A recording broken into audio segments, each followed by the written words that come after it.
It's so nice. I think everybody's going to have a little pep in their step today. And with this kind of weather, you should. Right now, it is 77 in Cartersville. That feels amazing. 78 in Gainesville, 82 right now in Atlanta. We had a cold front move through yesterday, and that is why it feels so incredibly comfortable outside. And that will continue through the afternoon into tonight. Looking at temperatures, we are 6 degrees cooler right now in Atlanta compared to this time yesterday. In Griffin, 9 degrees cooler. The reason we're a little warmer in northwest Georgia, because you can see exactly where that front was located. At this time yesterday, it was moving through northwestern Georgia. So areas in northwestern Georgia were already feeling the change. For today, tons of sunshine, lower humidity. It's just going to feel really nice as we head into the afternoon. Those temperatures will be in the mid to upper 80s as we head through the day today. Not a drop of rain in the forecast as those temperatures stay in the 80s. It's going to feel significantly better than the past several days, where we've been in the 90s day after day after day. Tonight we'll drop to the upper 60s, clear skies.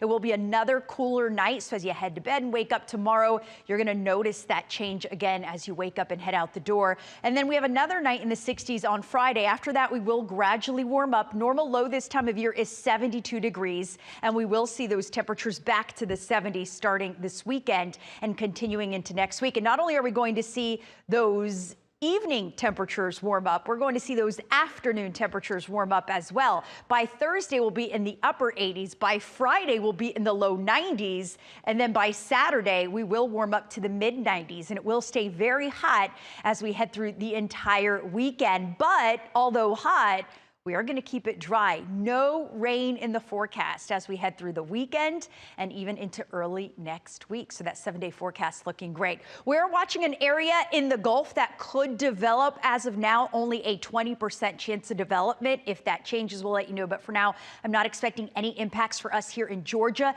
If it does develop, could bring some impacts along the Gulf Coast. But for us here in Georgia, looks like we'll be good from that one. But we are watching two waves in the Atlantic. One has a 50% chance of development, one has a 40% chance of development, and it is still way out in the eastern Atlantic. But again, we will be watching these closely as we head into the next couple days. Reminder that September is the peak of hurricane season, so this is the time of year, mid-August, that we really see that activity increase in the Atlantic. Looking at home, beautiful weather for the next 7 days. No rain at all in that 7-day forecast. You will notice it stays dry, but it does warm up. So although we will be in the 80s tomorrow, we will be back in the 90s on Friday, and then we'll stay there through the weekend. Thank you so much.